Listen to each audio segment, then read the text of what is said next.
What is up, everybody? In today's video we have a lot to do on the E30, mainly making it look like an actual car again. All that in today's episode. My name is Ryan, this is Project Race Car. Let's get into it. We are gonna check out the E30 because I got all the brackets finished, and that is a sturdy intercooler.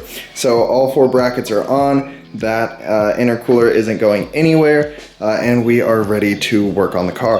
I finished trimming up the headlights so that the intercooler would fit. I might even trim some of this down a little bit more, just so that it, I guess that'll be sitting. But it has plenty of room to move and kind of fluctuate without getting cut by the headlights. And then same thing on this side as well. It has plenty of space in there, so the intercooler piping can move around and not hit any sharp objects. But now let's move on to the bumper. So there are just 2 contact points on the bumper that will hit this intercooler piping, which is actually really good because it's just right here and then right here. And this gets covered up with the bumper bar, so you won't even be able to see these holes. I do need to trim this one out a little bit more, as you guys can see, just so that it's not rubbing on the actual piping. So we will kind of trim these down, make them less sharp because these things are just incredibly sharp right now. So we are going to trim the bumper more, but let's look how it's fitting right now.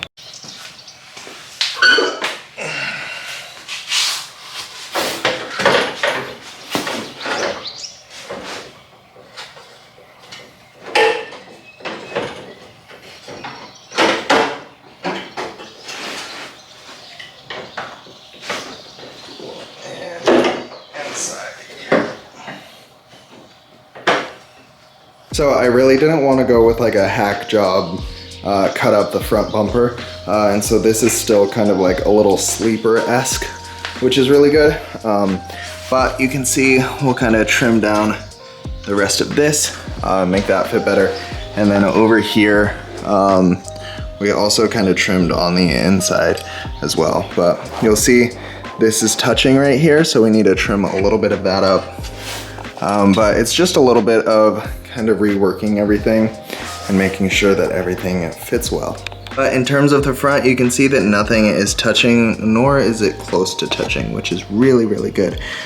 This was a 3-inch core intercooler, and so it should be plenty for our actual cooling purposes. But it's perfect because it doesn't actually rub on anything. Like I said, I would rather cut the front bumper than cut the actual chassis because for me, you can replace a bumper. It's harder to replace the chassis, especially because E30 prices are they just keep going up. Okay, the E30 is already starting to look like a car.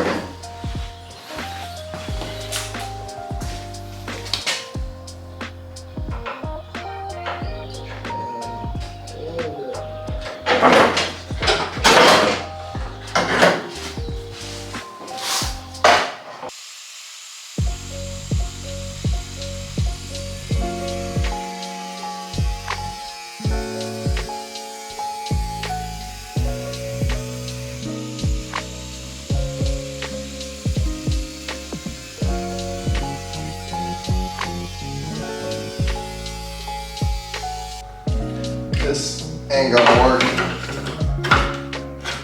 I gotta trim it.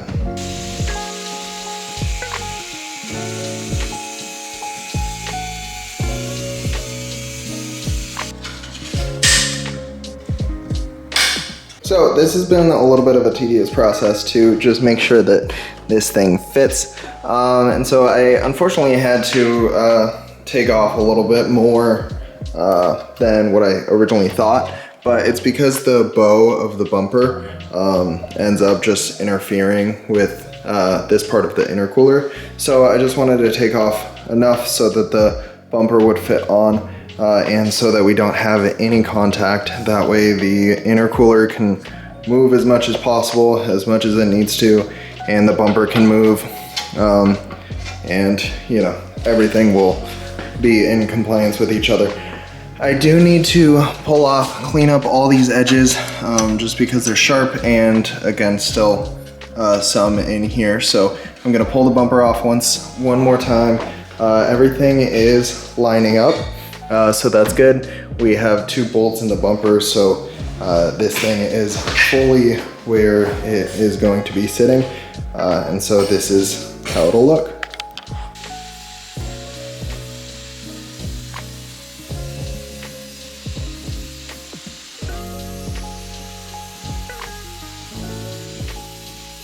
Okay, oh my God. I'm happy with all the trimming that we've done on the bumper, and the intercooler seems to be fitting well.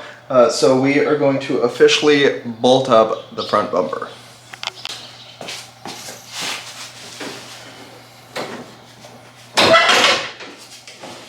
Okay, now we have to get these stupid side pieces on, which are like behind the bumper, and they're really just a pain. But once we get these on, then the bumper is fully secured, and then we can put on the main bash bar.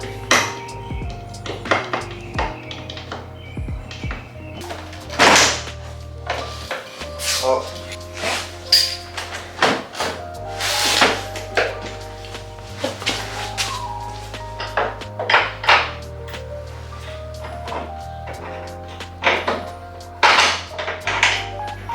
Okay, now we just need to put on the front trim and make it look like an actual E30 again. Perfect.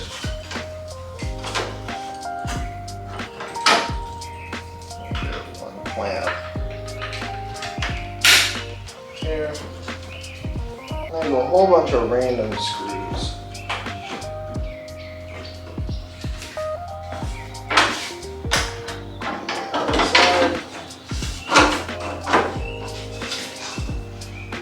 Stick. It broke off. Okay, and there you have it. The E30 is back together. You can see the intercooler is just a tiny bit crooked, but that's okay. You guys are never gonna know because I'm not gonna put this in the video. So that is perfect, and that looks great. So I'm super happy. This is actually what I had to cut out. It seems like a lot, but overall, not too much.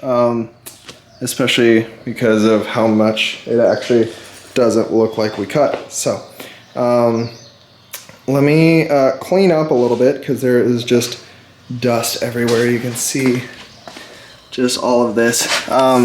Look at that. That looks so much better with the tape off. Gotta protect the turbo though. So yeah, like I said, everything fits. It looks good. Everything is looking great. For the rest of this video, I wanted to finish off by taking off these injector pigtails and putting on the new ones. So we have to go from this style, which is the RDX style injector, to the injector dynamics injector. And if you guys are ordering this harness from Wiring Specialties, you can have them already plug this in. And so you can order them with the IDX injectors already wired in. So I would just do that if you guys are going this route. For me, I am definitely doing a little bit of backtracking, but that's okay because again, I'm doing this kind of as a learning process and to get everything done. I wanted to get the car running, naturally aspirated, so that we knew that it ran good, or at least ran. And yeah, and it ran. So okay, so now we need to finish up the everything underneath the intake manifold. That means coolant hoses, and you guys can go watch the video that I posted about the coolant hoses if you guys need to run the lines. But we are just gonna do this. Okay, just like that, we got all the coolant hoses in. Now we're gonna bring in all of the wiring and get that over here. So the Wiring Specialties harness is actually really intuitive, and everything just kind of falls into place. One of the best parts about the Wiring Specialties wiring harness is that it's all labeled. So even if things don't feel intuitive, everything is labeled. So TPS, you know that it's the throttle position sensor. So you can kind of find out where that sensor is located and then just plug it in. Okay, so now we finished the coolant hoses and we finished all of the wire harness underneath here, so we can officially put back on the intake manifold. Okay, and just like that, we have the fuel lines connected, we have the fuel injectors plugged in, and the intake manifold on. Now, we are looking really good. That was a huge thing checked off the checklist, and we are getting closer and closer to starting this thing up. I need to go over this car a little bit more just to kind of look at what really needs to be done before our first startup, but I know that we are just knocking things off, and I've been trying really hard to get this thing to a running condition. I currently was able to figure out the feed line. We are getting the drain line actually routed right now, so it should be pretty simple. The exhaust will be in the next video. I officially found a welder, so we are going to get this actually welded up, and then the intake system will be fully done, and I believe that I will be doing that on Friday, and so we are just getting closer and closer. If you guys could leave a like on today's video, that would greatly help me out, and subscribe if you guys are brand new, and until next time, my name is Ryan, this is Project Race Car. Have an amazing day, peace.